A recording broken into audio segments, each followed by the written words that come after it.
Welcome to the Louisiana Legends podcast, bro. I appreciate you having me, man. Why don't you introduce yourself? My name is Jason Tebow, professionally or infamously known as Tebow the Firecracker. Yeah.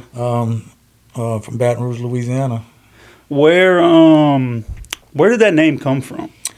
Well, Tebow's my last name, actually. Yeah. So, I just shortened it up. It's spelled Thibeau. Cajun? Yeah, Cajun. Yeah. And I just shortened it to, I think my middle school coach started calling me Tebow, Mm-hmm. Coach Huggins at Crestworth Middle. But then my friends started calling me that.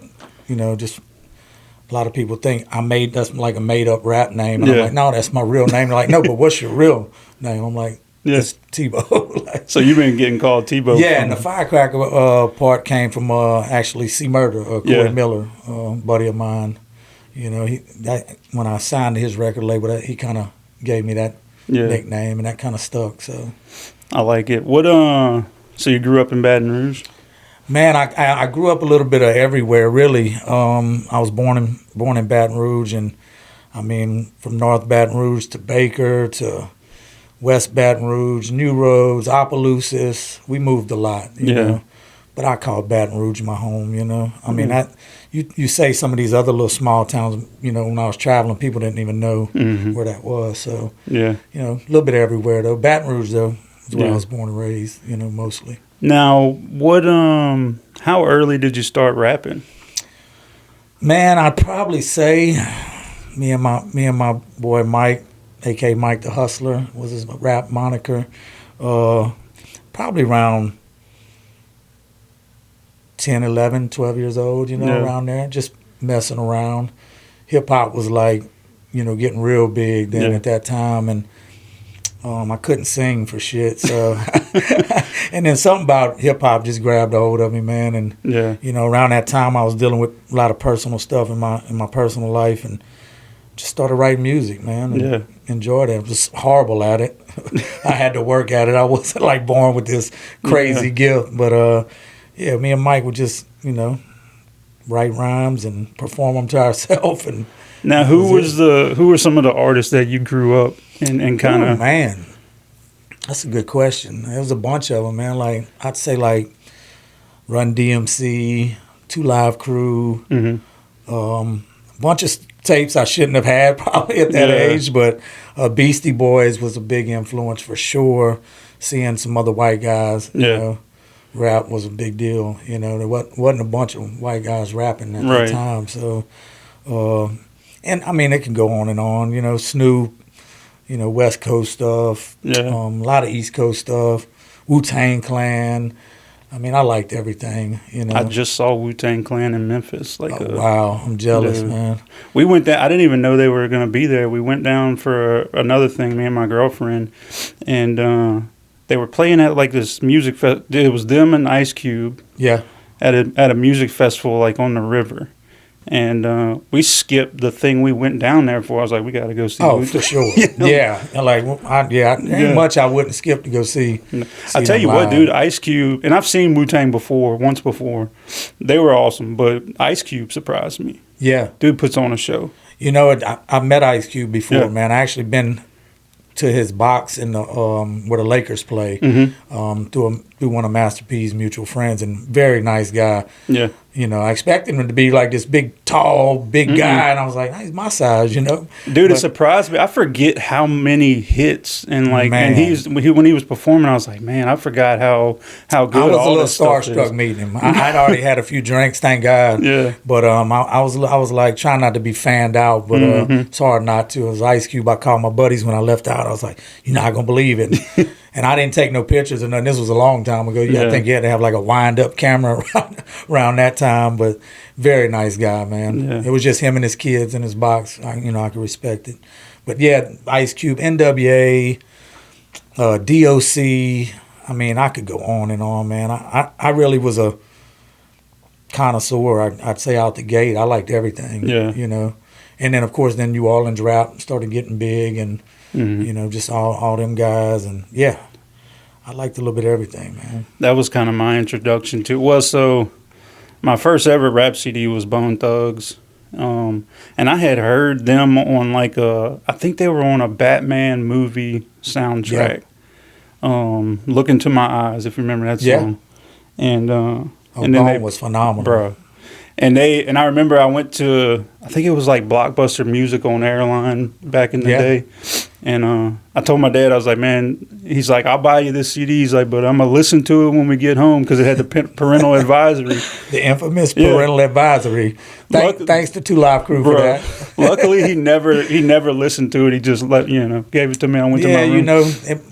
My dad probably was cussing more than any of the tapes I was listening to at that point anyway. So, but yeah, man. And I not only rap, but I grew up on listening to classic rock. I had older brothers. Right. My daddy listened to old country, George Jones and Hank Williams Sr. And so it was very eclectic musically around, Still to this day, I listen to pretty much everything. My playlist can go from NWA to Justin Bieber to Hank Williams Jr. Well, I say that, and so when I went and got that CD that same day, I got that, and I got the new Backstreet Boys CD at the time. Yeah, and that's how wide my range of music. Yeah, I mean, I had New Kids on the Block taped. I mean, bro, them dudes can sing, bro. Yeah, I mean, all the girls wanted to. They were fanned out over them. Yeah. I just couldn't say it in front of my friends. I was a New Kids on the Block fan. I can say it now. So. Yeah, man. So what? So when you start rapping, what kind of walk us through that? I mean, at that time we just doing it for fun, man. Me and my buddy Mike. I'm building speaker boxes and with 6x9s in them. I didn't have a car, of course, at that age, but we just messing around with it, And I enjoyed writing. I don't know what it was. And then around that same time, my mom was sick, dealing with a bunch of health issues, and watching my dad try to take care of her. Her health was diminishing quick, and just being around that, I guess it was kind of my escape to go in that room and write music and perform it. And I'd have some songs where I was angry and. Some just letting, I don't know, it was kind of my release. Yeah. I'm getting away from what I was dealing with in my personal life. You could go in there and cut that music on and kind of block out all that other bullshit, What's your writing process? Like, what does that look like? Man, it's probably changed a few times over the years, of course. I mean, back then you just kind of jot whatever comes to mind down. There wasn't no structure really. You just rapping, just putting stuff together. And then as I got more serious, you learn to structure songs. And back then I would actually write the songs without a beat or write it to someone else's stuff, like say Beastie Boys or NWA or whoever. Yeah. And then, eventually moving on down the line, you get your own tracks. And then I started writing to those tracks and, learning how to count bars and, just learning how to structure music a little better, And then when you get a little more serious and, you get around other people that are musically inclined, you pick up a little bit off everyone, like watch how that person goes about it. Watch how this one, trying to find your voice, trying to find who you are musically, try not to sound like, first you want to sound like these other people and then you want to sound like yourself eventually. Yeah. So it took many years to get to that point, and then, of course, being around C Murder, Master P, Snoop, artists like that, being in their presence, even, artists from here, South Coast Coalition, Lil Witness, you got to step your game up. I know when you're around Master P and them, he used to have to say, and he's like, we working or we playing, and at first I was like, whatever, I'm playing and kind of working. But you had a bunch of artists around that was chomping at the bit to be on these records that'll take your place like that. So you had to learn to write quicker and, just, I guess, polish up, in your craft, So it's changed throughout the years. Now my process is I like to hear a track first or hear a record, and I'll come up with the concept off of what I'm feeling at, the vibe I'm getting. Or if I got an idea in my head, I'll call my producers and be like, look, man, I need this type of record, Yeah. And I've got a good working relationship with my producers now to where I pretty much work with the same guys mostly all the time, and we've got a good, good process now. Take it to the studio now, and I already got a concept of what I want to do going in. Studio is not cheap, So So now I don't go in the studio to just hang out anymore. Go to get it done. Yeah. I don't travel 50 deep to the studio like when I was 20 years old. Yeah. You know, we going in there to get it done, and you know, and that's it now. You know. So what? So when did you meet Master P, and when did the whole No Limit thing kind of come about? Well, it's kind of weird, man. We were grinding on our own around Baton Rouge, you know. Myself, South Coast Coalition, Lil Witness, Mike the Hustler, which is still one of my best friends to this day, you know, one of my oldest friends since 4th grade probably. And I'm still close with all those guys to this day. But, you know, we kind of clicked up and started making music together. We had, you know, a common, you know, something we were into. Yeah. We were all, you know, getting more serious about it. So we would link up, you know, put these albums out, and back then you had to beat the street. There wasn't no internet to really promote on and all this stuff. So you had to beat the street, get your fan base one at a time. And that's what we did, man. And we started doing concerts and meeting people and rubbing elbows with you know, bigger artists, and just kept grinding and grinding. And eventually Snoop Dogg hears one of my records. You know, one of me and Mike's records, actually.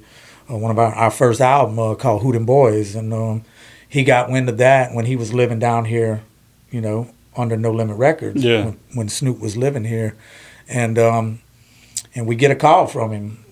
And I answer my phone. It's like, this is Snoop Dogg. I'm like, the fuck, there's one of my friends playing with me, right? You know, it's a joke. I hung up on him, actually, you know. It's either me or Mike hung up. That's how it went. I was living with Mike at the time. And calls back like, no, this is like really Snoop Dogg, you know. And then I hear it and it clicks, you know. And wanted to work with us, and had a soundtrack coming up. He wanted to like what we were doing. I think that's around the time Dr. Dre had Eminem was about to come out, and who knew he was going to be who he is today, you know. But I remember hearing the name from Snoop, and we ended up going to Snoop's house in the country club, Louisiana, and recording at his studio, and one of the songs ended up making it on the soundtrack, you know. And so it was actually Snoop I was linked up with first, you know. And I got myself in some trouble around that time, battling a court case. It was an attempted murder charge. Some stuff happened, and Snoop was just getting past his case out in California. And he was straight up with me, and he told me he really couldn't invest in a problem like that, you know. He's trying to get away from that, and I'm out there running the streets still with this kind of opportunity in front of me. Jackass, you know, young, think I knew it all. So I actually ruined that deal for myself pretty much. I couldn't be mad at anybody but myself, and just had to kind of move on from that, you know. Still props to Snoop for just believing in me back then. You know, he loved me and Mike's music, and that meant a lot. I used to be angry at the situation, like, you know, I've screwed this up, but you know, you move on. And then from there, I think Mike was working at a car lot in Baton Rouge. I can't remember which one. And C Murder's cousin worked at the car lot as well. And Mike would give him our music, and he got it over to C Murder, and he took a liking to it as well and wanted to meet us, same thing. You know, he had a studio in Baton Rouge. No Limit was big, you know. They were out there. I guess I say they were the biggest label at the time, but they were kind of on a decline, I would say, looking back. But C Murder was actually had his own label, you know, True Records coming out, and ended up wanting me to be the first artist on his label, and we ended up clicking, and you know, started making music with him, and it was going great. I mean, we had some buzz going. I was on some of his first singles, and had distribution deals on the table. You know, I'm thinking, we out of here, man. I made it, you know. I messed the Snoop deal up, but guys blessed me with another opportunity. Like, we just kept pushing, you know, like we hard-headed. You know, one door would slam, we'd grind until another one opened, you know. And then, you know, C Murder got himself involved in a situation, a crime that he didn't commit, but he ended up getting convicted over. And I found myself kind of back at square one again. You know, I was back like, oh, you know, why does this keep happening this way, you know? Poor me mentality, kind of, you know? And then eventually I'd get over that and keep grinding, you know? And I talked to C Murder, and still keep in touch with C to this day. And, you know, he's like, Master P was interested as well. I had some songs with him and Silk and Mia X at the time, and he knew who I was, and C was in his situation, so C was like, "Why don't you go on over there with my brother with No Limit and keep pushing." And I was like, "You sure?" I mean, I'm a loyal person. I was actually signed to C Murder to True Records, and we was going to do a joint venture with True Records and No Limit Records. And so I ended up going out there by Master P. He was living in Houston, I think a majority of the time then. He had done left Louisiana and was in Houston, and I'd go out there and record and just kept on grinding, man, And we just kept pushing, and that's why I always preach in this, keep pushing, man. You don't know what's right around the corner. Right when you're ready to, quit, who knows, who's listening to you or watching, Right. So, yeah, that's how I ended up getting with Master P, actually, Yeah. And and I know you say you caught you had the legal issues early on and kind of ended the thing with Snoop. Was that like a constant battle early, kind of for sure, going in and out of that life? That's been a constant battle most of my life, until I had kids. Yeah. Then that really opened my eyes to, running them streets and that old mentality is hard to let go of sometimes, It is. It's just Baton Rouge is a different animal, and I picked up bad habits along the way. You can't solve everything with violence or that you're gonna end up in prison. And I by the grace of God, I never did no prison time like that. I'd get in trouble. I'd get me a lawyer. I'd be on probation for a year or two, something crazy. I'd skate under the radar, till probation was over, and I'd get myself back in some shit, It was just like this revolving door of bullshit. Yeah. That was all self-inflicted for the most part. I say self-inflicted, man. I was never ran around, I didn't start trouble with people like that, but it always seemed to find me. Yeah. I could be ducked off in the corner of a room somewhere. It's gonna find me. Yeah. I was a magnet for the bullshit, and I didn't know how to turn it down. I would take it on, head on, and that hurts physically, mentally, financially.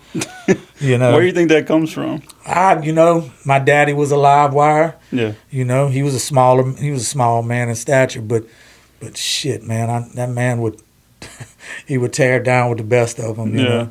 And then just the way I came up, living where I lived and moving from, house to house, different neighborhoods, going to different schools. You had to learn how to fight. Yeah. That's one thing I've always been decent at, is defending myself. But again, it hurts, your face, your hands, your pocketbook. Yeah.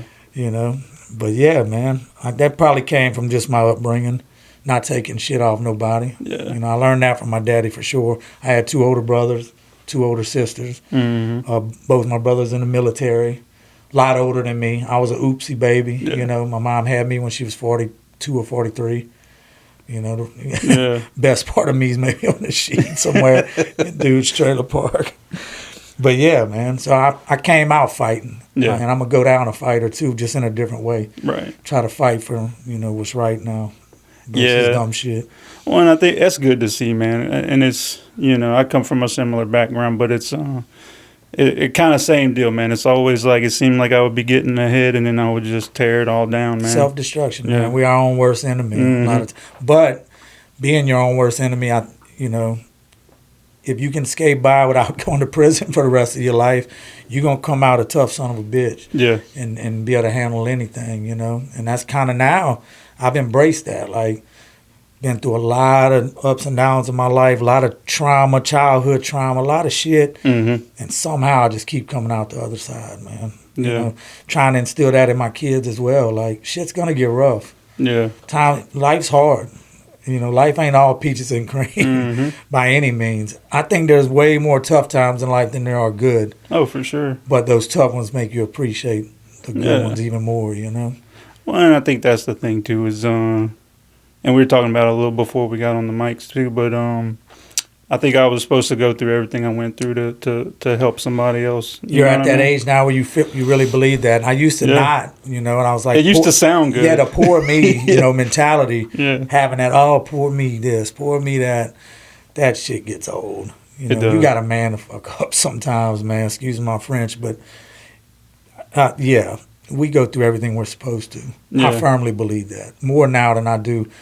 I believe it or not, I know I look like I'm in my 20s, but I'll be 50 years old this year, man. Yeah. A lot of people don't know that. I mean, I've been through the ringer, Yeah. and now I know I'm right where I'm supposed to be. You know, Yeah. my kids showed me a lot. My wife's, oh man, she stuck with me through some. She's seen every version of me, Yeah. which I don't know what she saw sometimes. You know, it's a good woman. Yeah. God sent me her for sure. Yeah. You know. So, so you start, you get in with No Limit. Yeah. And then what happens from there? I mean, you know, I was still grinding around the hometown with my crew, South Coast, Witness, Mike, you know. But I'm going back and forth to Houston, LA, you know, with No Limit. And I'm getting opportunities out there. And, you know, I think me and P, you know, we hit it off. Me and P was good. I didn't know a lot about the business side, you know. I just was doing what I loved. Yeah. I'm with No Limit Records. I grew up listening to No Limit Records. You know, they're this big, huge label, and I'm on it. I'm on No Limit Records now. I'm thinking in my mind, I made it. You know, the money's gonna come. It's gonna. Well, what it did was kind of made me complacent. I wasn't brushing up on my craft the way I should have been at that time. Yeah. You know, I'm making music with P. I'm making music with a lot of the No Limit guys, and mine just wasn't up. I mean, it was decent. I wasn't making my best music at that time by any means. And I think it was the mentality of, I already made it. Yeah. You know, I'm here. I got the No Limit chain. I got the, you know, it's all me and my friends ever wanted, you know, it was a No Limit chain or a Cash Money chain or, right. You know, and I'm there now and I'm like, but I'm out there with those guys, and which I became close friends with a lot of those guys, but I don't have my guys with me as well. So it was a weird situation in a lot of ways. I was homesick. Yeah. I was gone a lot. I didn't have kids at the time. I was doing bigger things with P and them. I was battling a lot of anxiety and depression at that time as well. I'm living this dream. I'm living my dream, a lot of people's dream, and I'm unhappy at a lot of that time. Like, I'm going through a lot mentally. Yeah. You know, I don't know if it was the traveling. I don't know what it was. It was just everything coming all down on my shoulders at once, it felt like. Yeah. And the music was suffering from it, you know. And I knew that. And but eventually, you know, I'd go out, you know, I'd be out there with P and them 3-4 years at a time. Things are happening, but they're not happening at the speed I want them to, you know. Maybe, and then looking back, maybe I'm not giving P enough to work with, you know, to write music, you know, whatever. I don't know if he didn't know how to market me, or I didn't really know how to market myself with them. I didn't really know why I wasn't clicking the way I thought it should. But looking back, you can see things differently, you know. And then, you know, P would take a break for a while and move on to something else. You know, he's very successful at this point. You know, he's multi-millionaire. He's, you know, doing different ventures, you know, movies, real estate. So I get it. He's making big moves. I felt like maybe he didn't have as much time for the music at that time as well. So I felt like No Limit was kind of on a decline in the sense of music dropping. The music game was changing. You know, distribution was different. The internet's taking over at that time. I'm not making music the caliber I probably could have been or should have been. So, you know, we'd dissipate for a while, and then P would start something back up and give me a shout. And I'd be like, yeah, I'm on my way. You know, so I went back and forth with No Limit a few times, even through a few name changes. It was the new No Limit. Yeah. It was Gutter Music at one point, and I was a part of all those processes. And I don't know, man, the last time I was out there, before I had my oldest son, I was making really good music. I felt like I was in the pocket, and I don't think P's heart was in it like that anymore, you know, looking back. And, you know, I thought I was working on an album. It ended up being a mixtape I dropped. It was called White Boy Swag. And around that time, I you know, it kind of fizzled out. I had my oldest son, and I basically just let P know, look, man, I need to get home to my kid. I can't be out here, you know, months at a time. I'm not bringing in the money I really needed to be bringing in to take care of a family at that time. Yeah. So I'd come back home, get back to work, you know, stack my money back up, still keep pushing independent. And P gave me his blessings. You know, me and P never ended on no crazy terms, and I see him now. We still shake hands. I'm still good friends with a lot of the guys I met through Master P. You know, so shout out to P. You know, I know people want it to be bad blood and this and that. Why you're not loyal? You left P. Man, I had a family. I had to do what I had to do. They don't know what me and P talk about. You let people say what they want to say, and still respect to this day. You know. Yeah. So when was this? Your oldest son? He'd be 16 this year. So. Okay, is he the one in the video? No, he was in. I got a video called Paperboy out. He played in that video. Okay. Neither one of my kids like that much attention on him per se. My oldest especially. You know, it's hard to. People probably don't even think I love him because I don't take pictures with him. But he's like this majestic creature you can't get a picture with. Yeah. You know, it's like. But he's not really a spotlight type, you know, kid. My youngest, he's a little more into they're both into music. Yeah. You know, but the little one's a little more musically inclined. But yeah, I have my 15-year-old and about to be 16. He's taller than me. They ain't saying much, but time's flying, man. Yeah. You know. And the best thing I ever did was come home from LA and raise. I wanted to be in his life. Yeah. You know, I knew what it was like not having that figure in your life at points in my life, and I didn't want him to. And I didn't want to look back and regret it either. You know, I could still make music at home. Yeah. You know, we continue doing that as well, just not on that level. You know. Yeah. It's a tough pill to swallow sometimes. You know, I feel like I've squandered away a few good opportunities, but that was just God's plan, you know. Yeah, and so you come back and you work like a regular 9 to 5 and do the music. Yeah, basically me and a bunch of my buddies, we all have flooring companies now. Yeah. Bose Quality Flooring, shameless plug. Palmer's Custom Floors, but yeah, we all learned how to do flooring out of high school. Yeah. So that would be kind of what I'd always come back to if I needed to go. You know, make some money. I had a craft. You know, I had something I learned, and still to this day, that's my bread and butter. You know, so yeah, I'd come back, make some music, go to work. I'd hit the road here and there, do a little touring here and there, and come back and get right back to it. You know, yeah. So hard work's never been the problem. Flooring's a hard job. Oh yeah. Shout out to all my fellow flooring guys out there. Yeah, that was all we did. So my dad. He has like a machine shop. That's what this is. Yeah. But so I always grew up doing machine work and stuff like that. Not easy work, brother. Well, and then he's also the type that like he won't never hire nobody. Like they bought a house when we moved out here from Baton Rouge. I grew up in Baton Rouge when we moved out here for high school. So he bought an old house and we remodeled it. Oh yeah, he ain't gonna spend that. He got that sweat equity. So we did the floors, we did everything, and but yeah, so I can understand. I know how hard it is to do floor work. Yeah, for sure, man. It hurts. It ain't if you're gonna be hurting, it's what's gonna be hurting the next day. So what? So where's the music go after that when you get back? I mean, I come back. Of course, I got a son at home now. Took a little break from. I mean, I take breaks from music here and there, and then you know, it's just something that would always come back to me, man. I mean, I make music. I'll make music till I die.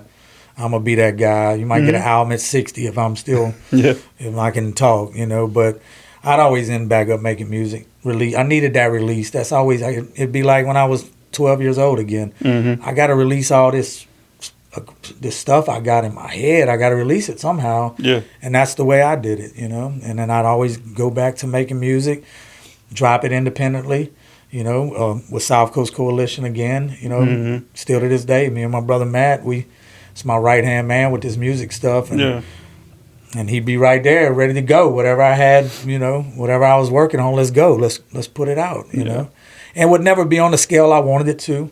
You know, people don't understand the music business is not a very easy business. It's one of the most difficult businesses to make it at. You know, you can have the greatest music in the world, don't mean nothing. You might not, it might not get to where you want it. It's not going to get to where you want it in your mind, but you got to learn to take what comes with it, you know. Instead of focusing on who didn't like my music, I started focusing on who liked it. Focus on those fans and build them one at a time. Then the foundation got stronger, you know. Like I can drop something now and I still got my core fan base that they're going to support it. They're going to buy some merch. They're going to, you know, but I wanted to always keep stepping the quality up. And I've talked about it with Matt, Mike, and just people I respect, you know, in the music business. The day it stops getting better is the day you hang it up. Yeah. You know, and I still stand on that. The day, you know, and trust me, they'll let you know. Yeah. The internet will let you know. Oh, for sure. Quick when it's time. Yeah. But, you know, you just got to keep pushing, man. I drop a project, you know, every couple years. You know, and that's the thing. I'd be playing dad and work, running the business. So I didn't have as much time to dedicate to music as I would like, but I still was making music and putting it out, you know. Yeah. And it do good, you know, you get out what you put in. Right. And that's what I've been doing, getting out of it what I put into it, you know, and it just, every project special, and you think it's the one, you know, which they could be, but it just takes the right person here and they're believing in it. Somebody with, you know, with the money to push it out at that level, you know, which Florin don't pay quite enough. It pays well, but it don't pay enough to put it where I would like it. But again, it is what it is, you know. We keep pushing. Yeah, and to me, you know, listening to, because I've been listening to I heard it all growing up here, but I've been listening to it this week, and you can hear the change in the albums as you progress. Yeah, for sure. What was that like for you?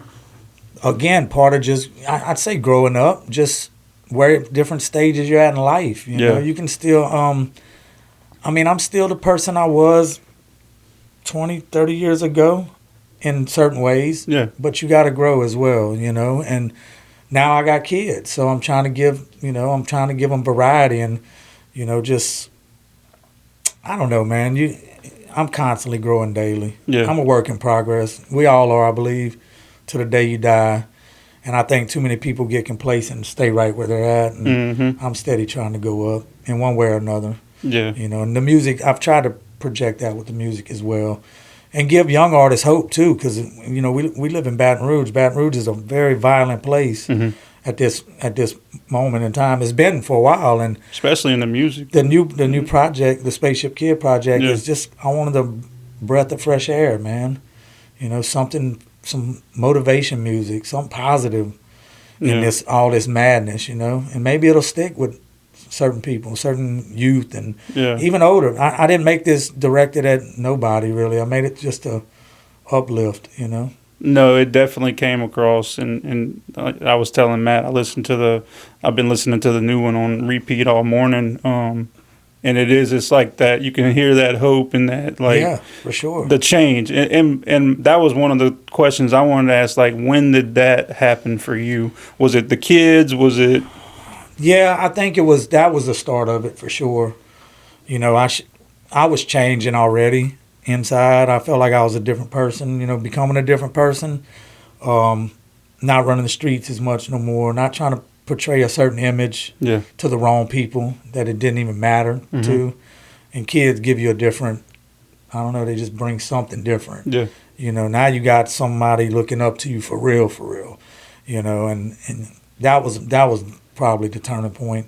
And I'm not going to say I didn't make music after that and still won't make music. That's a little more aggressive and, you know, however I'm feeling, whatever I need to release, that's what's going to come out. But the new project, I'm getting messages from people from 8 to 80. You know, that's the beauty of that's what feels good. Yeah. Like, man, we love this. You never know what someone's going through. They could be going through, I need them to hear them songs and maybe be going through that day, and it uplift them one way or another, you know. And that's the plan now, is to just keep our foot on their neck and not, you know, and for lack of better terms, but try to stay more consistent, you know. Yeah. And then I'm at an age now, man, I'm getting older. I can't spend them long nights in the studio and get up and go run a flooring company and do all that. It's tough. It's a juggling act between kids, music, running a small business, you know, being a husband and all that good stuff, man, a friend, and it's a lot. Yeah. It's a lot of pressure. And music's still my release to let it out, you know.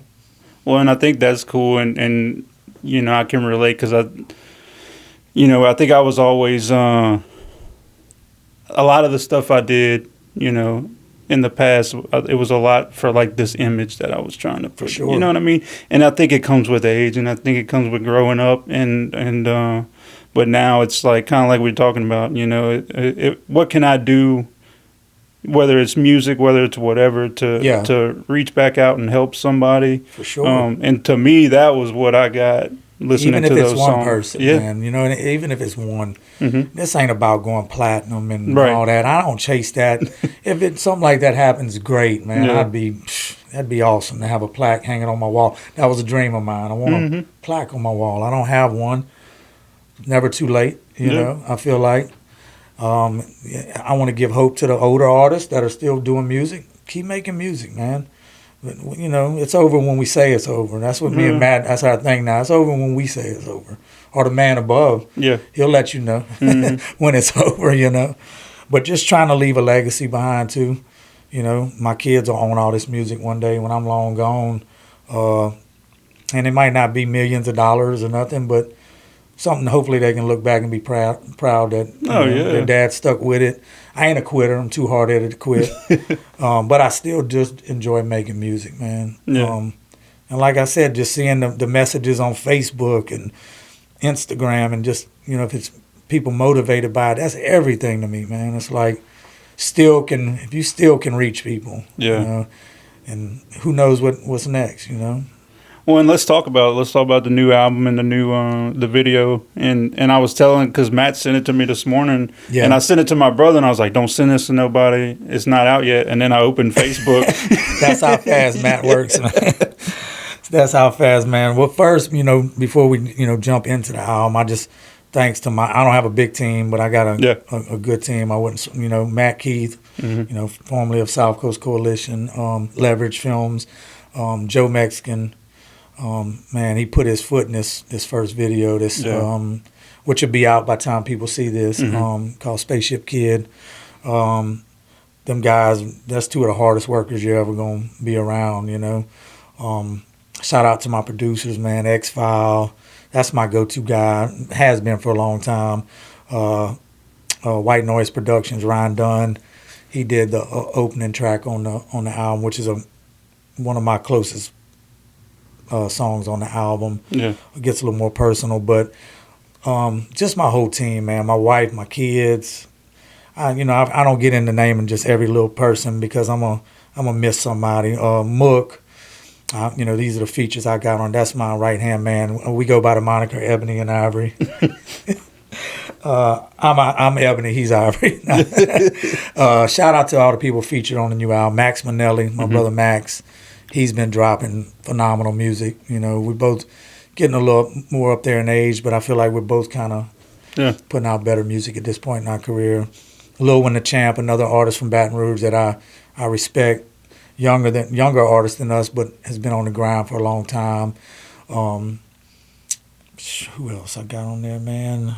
My brother Boxley, Box. He's on a song I got called Amen. That's on the That's album. the last one, huh? That's the last song on the album. It's called Amen. I love all the records. It's like, people are like, what's your favorite? I'm like, man, it's like picking a favorite kid, depending on which day you ask me, which one's getting on my nerves the worst. But I think that's the only feature. It's all Baton Rouge artists I got featured on it, Baton Rouge producers, and that's just how it just worked out on this project. It felt right. And those were artists I just wanted to work with. It wasn't like I was going to get people just to get views or you know, big features or nothing, which we could have went out and got a bunch of different people, but those people felt right for these records that they're on, you know, which the album's out now. When y'all see this, it'll be out. It's called Spaceship Kid. It's an EP. It's five records, and it's a very well-rounded motivational project, man. I love it. It's got like the gospel church. I forget what song it is. Maybe it may be the last one. Yeah. I like that. It's like a church choir vibe to it, and that's kind of what, when I heard that track, when Howard X-Files sent it over to me, that's what grabbed me. It was the church choir vibe, and just felt like one of the right records to end this project off. I mean, throughout the years, you can hear me talk about God in my music, and you can, I mean, it's in there. You know, you can hear the struggle back and forth, and me just trying to figure it all out. I didn't grow up in the church. You know, my aunt took me in when I was young, but I didn't grow up in the church. But God's always been right there with me through all them times. So You know, that's kind of, I felt like he kind of drove the spaceship on this project. Yeah. No pun intended. So where did, I guess the inspiration for the album? You know, the first song, it was Spaceship Kid. I had 2 of them wrote. I sent to Matt. I got the track. I've been having, so Howard sends me so much music. He works that hard. And my other buddy Ryan sends me all these tracks. And I pick ones I like. And even if the idea don't come right then, I'll put them up. Because I know this track is special. And I'm like, I was compiling some tracks. And one day I just listened back through it. And I started writing a Spaceship Kid song. And I just knew it just felt different. I was like, it came quick. Yeah. When I'm writing like that and can knock them out in no time, it's special. And I usually send Matt, I'll record voice notes, at home. Yeah. I'll play the track in the background and just rap it on my voice notes so I can remember it. And then I send them to him, and he's like, he was really into, that one and a song I got on there called Gas Station Lights. And yeah, I like that one too. I started working on the artwork and sent it to my graphic guy, Hitman. And no, he's not a hitman. His name's Hitman. But I sent the idea to him, and he sent me the concept back for the art. And then I used that as the inspiration to kind of, keep pushing. And we've been working on this project a while because finding time to get in the studio. Like I said, I got 2 boys playing tournament basketball. My oldest son, made the high school basketball team. I'm super busy as a dad and as, just ripping and running all the time. So, I recorded Socket Studios in Baton Rouge with Devin Kirkpatrick. I'd call him, what do you got available, People think I don't have a home studio anymore. I lost it in a flood, but I'm like, what do you got available? I might not have nothing available for a week. So I got to put it off for that week, and then my schedule's got to permit me to get in there. So it took for 5 songs, it felt like a longer journey, but about 2 or 3 songs, and we knew it was something special. I felt like, and Matt started seeing the vision even more, and then getting with the getting with Joe, and all the guys are on the project. They come and hear the songs I want them on, and they were into it, and it just felt right. Yeah. Every song felt right. There wasn't one time we got in there, and it was all like family in there, man. It was just didn't feel like work at all, And every song we finished, me and Devin would set, or Matt, would set in with us and mix and master till we got it perfect. I feel like this album's perfect. No, I like the whole theme and vibe, and from the artwork to everything. Yeah, for sure. And I'm glad you say that. Like on the artwork, it's my Camaro I've been having for some years, but it's taken off going into space. And I want people to understand this is a journey, and it's not. I know what it means to me. Yeah. But this, I kind of left it open as well for. It could be any journey you're going through, It could be whatever it is. You could be going through tough times trying to reach a goal you're trying to reach. For me, it was something higher than that. It meant I'm trying to get closer to God. Yeah. People think I'm just talking about a spaceship and going to this. I say on the song where I'm headed is amazing. Yeah. And that's what I'm talking about. I didn't know people were going to pick up on that. They're going to get it now, but it's not just about a random spaceship, Right. That's what it is for me. It's going to a different level, spiritually, mentally, as a father, as a friend, musically, just getting better every day. Better floor, man, whatever it is. Whatever I do, I'm going to try to be a little better than I was the day before. Yeah. And I hope people can grab it and relate it to something going on in their life or where they're trying to get. Yeah. And use it as inspiration because, Spaceship Kid is about the kid and all of us with the big dream. And, it's okay to dream big, but it takes work, too. It ain't just going to happen. You put the work in daily. I mean, it may be people going through struggles with drugs or addiction or whatever the case may be, mental health. I've dealt with mental health my whole life. That's how you can hear it in these records. Like, that's a big part of it, too. Coming out the other side. That's really what it's about. No, you can hear it just through those 5 songs of, because I think you talk a lot about it, like struggles growing up. Yeah, maybe even in that one in Spaceship Kid. Yeah, I mean, I kept like it. It's a short record. It's hard to dive into my life, and it take a hour-long song. To get through all the, all that stuff. I mean, all my siblings have passed away. Yeah. both my brothers, both my sisters now. My sister Kim recently passed away. My brother Tommy, he ended up shooting and killing himself. One of the toughest bitches I've ever met, dealing with mental health things. And my brother TJ passed from cancer. My sister Aline died day after Christmas, heart attack. It's been a lot of pain and trauma that I used to take and use it in the wrong way. And now I'm using it as inspiration. That's my life. This is my life. That's their life. You can't change it. Yeah. You can try to help, but it's all planned out, I believe, anyway. Yeah. So what you going to do with it? Well, and that's kind of my whole thing now, too, nowadays is like, I could try to hide from my past and the whether it was fucked up shit that I did or whatever, or I can just talk to people about it. And don't it feel better talking about it? Yeah. I know bottling it up, man, makes me somebody I don't want to be. Right. And my wife's got to see that journey over the years too, just the anger and the pent up aggression, just mad and pissed off at God. But I know now looking back, I'm like, and I used to question like, God, why would he, why all this? Yeah. I get it now. I understand that more. I'm not pissed off with God anymore. Yeah. I get it.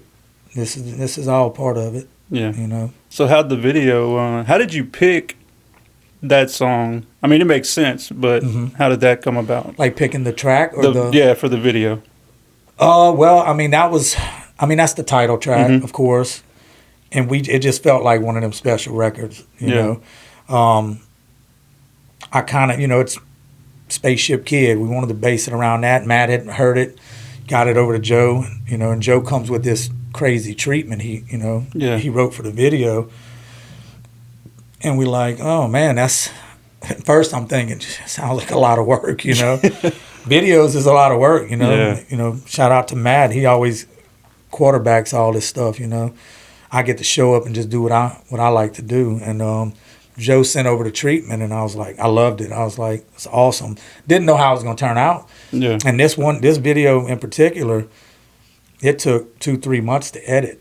We shot all this footage. Took us a 12-hour day to shoot all this footage, and then there's mixed with a lot of AI. Yeah. And I didn't really know, or Joe or Matt didn't know how long it would take to edit this AI stuff. Yeah. To mix in with the video, and I kind of just stayed back. Normally, I'd be calling the videographer, hey, man, when's it coming? When's it? Yeah. Matt said, just trust me, man. He's my eyes and ears on it. He's like, trust me, Joe's doing something special, man. It's going to take a while. And I said, you know what? Let me get back in there and get back to work on the rest of the album. Yeah. And that's what I did. Kept focusing on that and let them focus on what they're good at. And I just saw the video for the first time like y'all saw it. Oh, today? A few days ago. Yeah.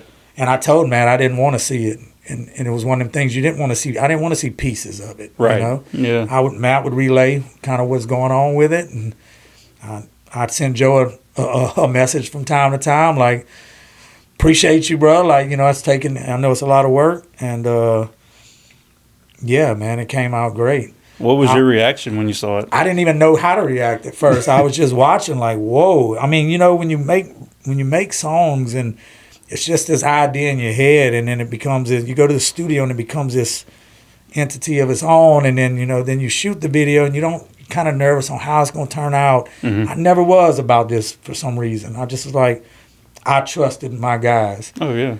I put full trust in them, and there wasn't nothing I wanted to change on the video. Normally I want to pick a few things, you watch it, you go back, you fix a few things. It was ready to roll, man. And I let, my wife and kids see it. And, I also shout out to Bryce Wood as well, a friend of ours. He heard the record and believed in it so much, he executive produced it, So that made me feel good. I was just like, wow, man, you don't have to do that, We can handle it, but he wanted to. And I was like, wow, that record grabbed a hold of him the same way. Yeah. And it was like a motivational record for him to listen to in the mornings, and get his day going. Yeah. So he was like, he put his money where his mouth was and just said, I got it. And I was like, wow, man, I was like, that don't happen often, you know. So big shout out to Bryce as well, man. But yeah, it's amazing, man. I hope everyone enjoys it. And you know, we kind of leave the video open ended. You know, you get a young me at the beginning of the song, which shout out to my son Cooper for playing a younger me. Yeah. Shout out to Mook's younger son playing a younger version. That's pretty of him. cool. Yeah, that was big, man. Like that was awesome. That made the video because that was kind of a not last minute thing, but we decided on that a little more towards the end. And then I had the idea of, you know, my son writing, you know, the table hearing the track, you know, and Matt relayed it to Joe, and Joe brought it to life, and it was like, wow. And seeing yourself in AI is weird, you know, but it looks good. It does, and people know it's AI. Right. We're not trying to trick the world. Yeah, he didn't go to space. Yeah, yeah, right. I don't know. I kind of feel Joe probably feels like he did. Yeah. But yeah, man, I love it, and it kind of ends on, you know, this ain't, again, space is what you want it to be, your goal. You know, it's not. It really has nothing to do with space. It's about your goal and where you want to go in life. Yeah. What you're trying to do, what you're trying to overcome. You know, put that song on and then listen to it with that in mind, and you'll look at it from a different perspective. Yeah. You know, it was meant to motivate. Right. And I hope it does. All the young kids, all the young athletes, the kids, or people in general dealing with mental health, addiction. You know, just. Man, throw that song on. Well, yeah, how, you know, we have been reaching out back and forth and through Matt and stuff, and I've been watching the podcast and watched the episode with Matt and Joe and some of the other. My wife even, I told her what I was coming to do, and she's like, yeah, I've been seeing it's a good sign. No shit. Yeah, it's good, man, and it's growing organically. Yeah. And that's what's going to make it in just your dedication, you know. And eventually, like I was telling you, I'd like to do a podcast. I'm working on a studio behind my house in a podcast room per se. Yeah. And that'll be something I dabble in a little bit later down the line. I'm taking notes from everybody's stuff. I've been watching yours, and I'll be picking your brain and what the to dos and not to dos. Yeah. Well, and it's cool. And like I said, the best thing to do is just do it. Yeah. You know? Yeah, right. I got a lot of crazy ideas. Matt's got to hear them all the time. He calling him in the middle of the night because his brain don't ever shut off. No, I'm the same way. Yeah, man. And you got to weed through some of the ideas. They might be great ideas, but they're just not the right timing. But I will eventually have a podcast. I got the clothing brand, the Paperboy University. That's done really well. And I apologize to all the supporters for that because it's been hard to keep up with lately with just everything else going. But pretty soon I will be taking the merchandise game back up to another level. My guy, BR Blueprint, Terry, shout out to him. Always printing quality stuff for me. Once and again for doing all my caps and things for me. I like to keep it local as much as I can, spend my money here. Eventually, soon we'll be able to have it available online as well. But, like I said, right now we're locked into the Spaceship Kid project. I've been still trying to talk. I'm going to keep putting Matt on the spot a little bit. I want to do a documentary, on myself, my journey. And the only person to do it is Matt, I feel like. So I'm going to keep plugging away at trying to get him suckered into doing my documentary. Shout out to them on the Diamonds in the Dirt. I was about to say, documentary series. I'm on volume 2 of that. Diamonds in the Dirt 2. They're all 1, 2, and 3 is out now on all platforms. Y'all go check that out. That is a documentary on the history of Baton Rouge hip hop. Yeah. And man, it's great. Matt and Max Minnelli have done a great job, and of course with Joe and Koo and all the guys involved in it. But shout out to them for that, man. That is huge. Shout out to all the artists on that, the up and coming artists, that keep pushing, man. I love seeing all these young artists coming up. Shout out to them. That's a great series, and seeing that and seeing my segment on Diamonds in the Dirt really, a lot of people don't know my story because I don't do a bunch of interviews, and I don't. It's never been that person. It's just never been my thing, and I'm getting more into doing that now because I feel like I've got a story to tell. Yeah, that a lot of people can relate to in one way or another. So I eventually like to do a documentary, and I don't know the title yet. It may be titled Spaceship Kid. We don't know. That'd be cool. You know, I'm gonna stay on him about that, and we're gonna try to get that put together as well. So. No, and I don't even know if I told Matt this one, because Matt was one of the first guests on here. Yeah. And but I went to the Diamonds in the Dirt 3 release here in Gonzales. Yeah. And I had been watching. I watched all of them. But it is watching that is what made we started this probably a month after that. Yeah. And I had the idea of a podcast, but the specific Louisiana idea came from that. Yeah, because I was like, we need to tell Louisiana story. Yep, that's a fact. Yeah. That whole series is inspiring, man. Mm-hmm. I learned stuff watching every one of them. Now, you know, there was stuff, you know, on Diamonds in the Dirt 1 that I didn't know. I thought I knew everything about Baton Rouge, you know, hip hop, but because I'm a student of the game, and hip hop in general. But I learned something new on every one of them, and I love seeing artists I know. Good thing is, man, I ain't been in the rap beefs. I ain't been in none of that. So I get along with everybody around here. Yeah. You know, it feels good to be able to walk the streets and go, you know, and be face card good with everybody. Mm-hmm. And it's a pleasure getting to see all those artists get their light, get some shine on there that may have not got it before or just they hadn't got it yet. Mm-hmm. You know, I know how big that can be. You know, so when I saw part 1, I knew how big that series could be, you know. Yeah. And I think they're working on part 4 now, and it's going to be awesome. So if you haven't seen them, go check those out. Yeah, I told them 3 is my favorite, and to me, it's a documentary that gets better and better. Yeah. Because and you were saying it too, but like in 3, in the beginning, they kind of walk you through not only the music of Baton Rouge, but some Baton Rouge history that happened that led to and like that was some stuff I didn't know.